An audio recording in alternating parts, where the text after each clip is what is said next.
Let's go live to Liberal MP, member for Flinders, Zoe McKenzie. Let's start on the detainee issue. Was this all about politics for the coalition?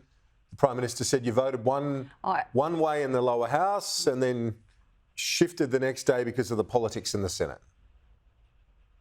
Absolutely not, Kieran. Interestingly, the draft legislation was given to the coalition on Tuesday. In fact, the draft we were given was dated Friday, so who knows why we couldn't be told about it on Friday. Anyway, we get it on Tuesday. Every effort was made to get it through. We went through the House very quickly, up to the Senate, which is the place where we do have time to investigate. Quick committee hearings held in the last couple of nights to investigate the urgency, only to find it's not urgent.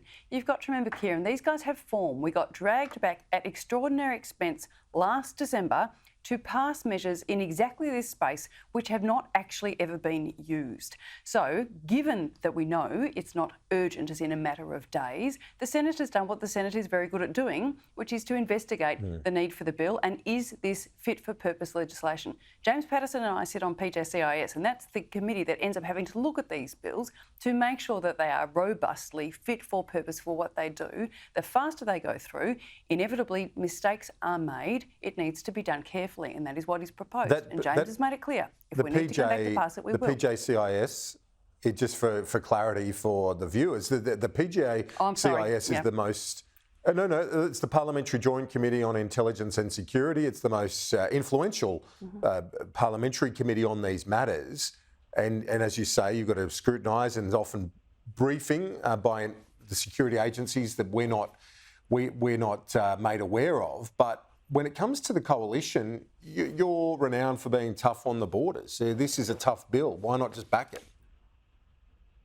Absolutely we are, but we need to make sure it's fit for purpose. Sometimes what you have to do is go back and amend these laws. It's better to get it right the first time if you can. And so that is precisely the progress, the process that the coalition has put in train under Senator Patterson's leadership, and we'll make sure that it's right. And if it's right by next Thursday, we'll go back next Thursday. He's made it quite clear. As it was, the House sat around till about 8 o'clock last night. There was never a message that came back from the Senate. But what's the concern about it? The government could have sent everyone home in the afternoon. Oh, it was mainly that there was an assertion that it was absolutely urgent and had to be passed this week. And in fact, when those questions were put to the Department of Home Affairs in relation to, is this in relation to a High Court decision? Is that decision imminent? Do we think there's going to be a problem? In fact, it would appear that the government is confident that they're going to win the High Court case at the moment, based on what I understand from the papers this morning. So the urgency is just not there. Get it right the first time. Don't make us come back and amend it later. On the Prime Minister's response to the ongoing crisis in Alice Springs, again, when these matters happen, understandably, there are calls for the leaders, the nation's leaders, the territory leaders to visit and see and talk to the people on the ground. The Prime Minister said he's been to the Northern Territory 9 times since he's become Prime Minister. What's your read on this and the federal response to what is a shocking ongoing crisis in Alice? Well, Kieran, so you and I both just would have watched that press conference now from the Chief Minister and the Commissioner of Police in the Northern Territory. It is clear the situation is out of control, and it is clear that they are desperate. The Chief Minister herself basically said, I'm open to all ideas, right?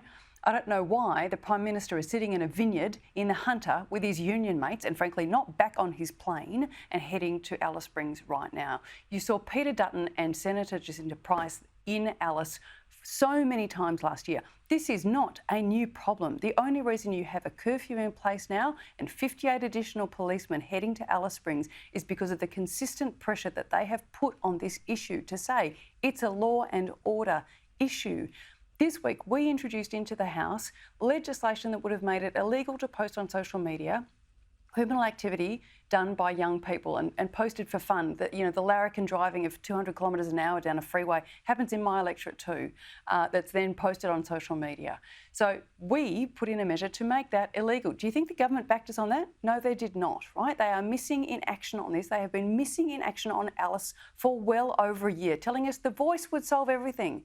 Well, the voice wasn't going to solve anything. The problem has been there for a long time, and the Prime Minister needs to turn up. You could hear the desperation in their voices. We made this point when they rescinded the cashless debit card shortly after getting elected.